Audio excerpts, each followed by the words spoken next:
Hello friend. जैसे कि 2026-27 में नव प्रवेशोत्सव चल रहा है, जिसमें सभी कार्मिकों को अपने एरिया में जाके, अपने गांव में जाके सभी परिवारों का सर्वे करना है। उस सर्वे को आप अपने जो शिक्षक ऐप है उसके माध्यम से आप ऑनलाइन करेंगे। तो किस प्रकार ऑनलाइन करते हैं वो सब हम इस वीडियो में जानेंगे। सबसे पहले आपको अपने शिक्षक ऐप को लॉगिन कर लेना है। इसके बाद में नीचे एक ऑप्शन आता है डिजिटल प्रवेशोत्सव, इस पर क्लिक करेंगे।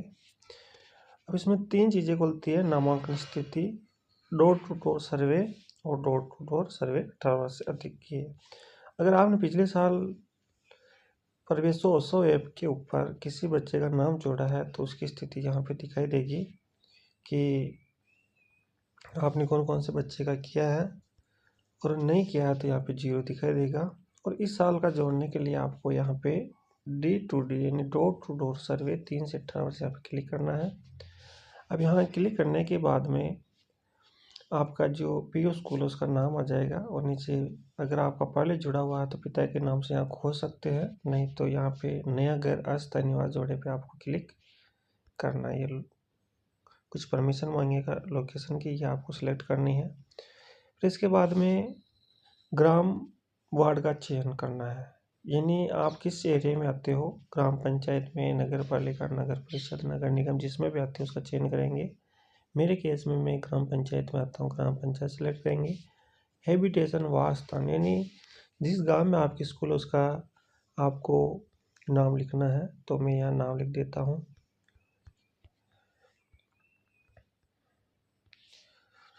फिर माता, महिला, अभिभावक, संरक्षक का नाम, यानी जिस फैमिली का हम सर्वे कर रहे हैं उसमें जो महिला है, मुखिया है या जो संरक्षक है, उनका नाम लिखना है।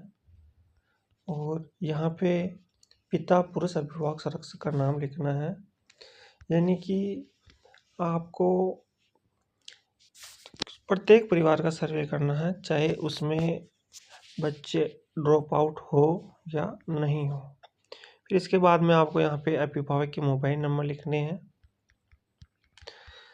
फिर क्या वर्ग है, यानी उनकी कैटेगरी क्या है, यानी वो SC ST OBC जनरल, जिस भी कैटेगरी के हैं उसको आपको यहाँ पे सिलेक्ट करना है।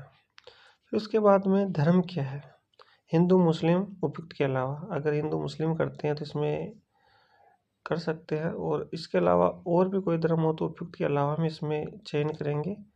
फिर इसके अलावा कृपया अपना निर्दिष्ट करिए, नहीं उस धर्म का नाम क्या हो इस पर आपको लिखना है। तो हमारे केस में हिंदू रह जाएगा। विशेष ध्यान देने वाले परिवारों के बच्चे, यानी ऐसे परिवार जो खानाबदोश है, घुमंतु, अर्धघुमंतु, बाल श्रमिक है, सफाई कर्मी के बच्चे हैं, आश्रय वयस्क संरक्षण के बिना बच्चे हैं, अन्य है, माता पिता के खोने वाले बच्चे, पिता के खोने वाले और माता पिता दोनों के खोने वाले बच्चे हैं। यानी कोई इस कैटेगरी में अगर किसी प्रकार का कोई बच्चा आता है तो इसको सिलेक्ट करना है, अदरवाइज आपको लागू नहीं पे क्लिक करना है। फिर इसमें अगला ऑप्शन है, क्या इस घर में कोई बड़ा 18 वर्ष से अधिक है जो 10वीं या 12वीं पास नहीं है। यानी उस परिवार में जिस जिस परिवार में के जो मुखिया है, जिनके संरक्षक है, जिसका नाम माता पिता का लिखा है, उनके अगर कोई बच्चे 10वीं या 12वीं पास नहीं है तो इसमें हाँ करना है, और नहीं है, सब पास हो रखे हैं, इसमें नहीं करना है।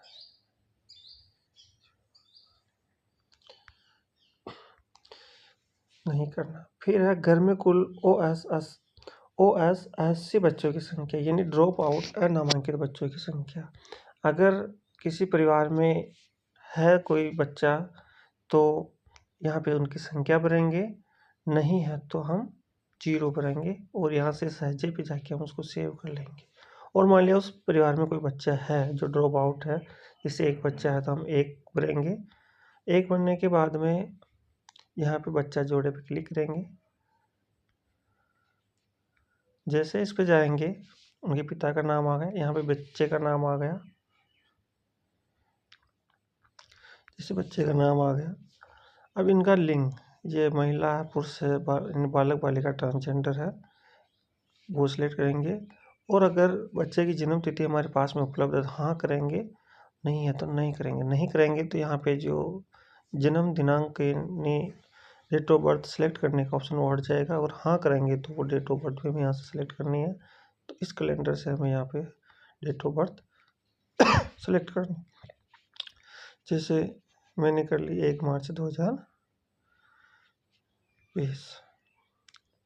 ये तो यहाँ पे बच्चे की जो उम्र है वो ऑटोमेटिक निकल के आ जाएगी।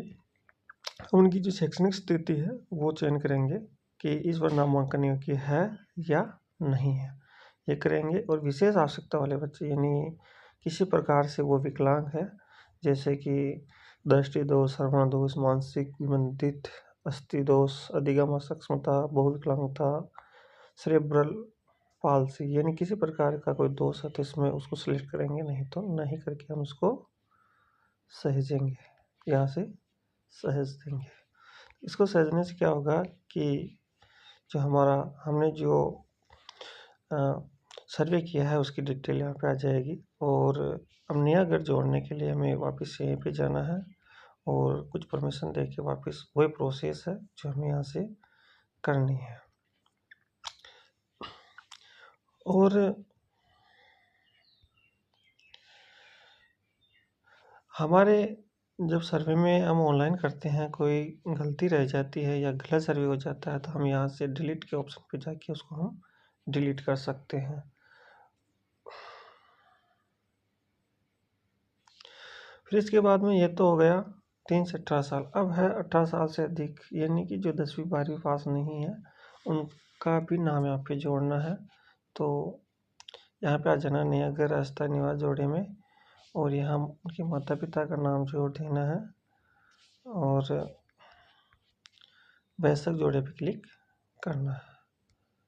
अब इसमें वयस्क का नाम आ गया।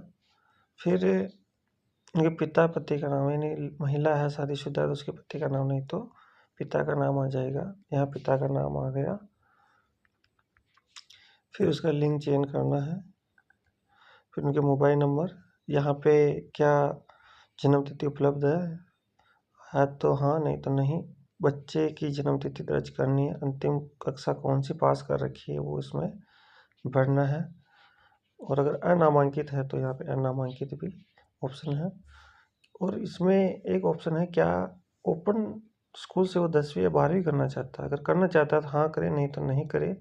इसके अलावा क्या आपके घर में कोई निरक्षर है, अगर है तो हाँ, नहीं तो नहीं करे। और इसको यहाँ से हमें सहेजना है, यानी कि इसको सेव करना है।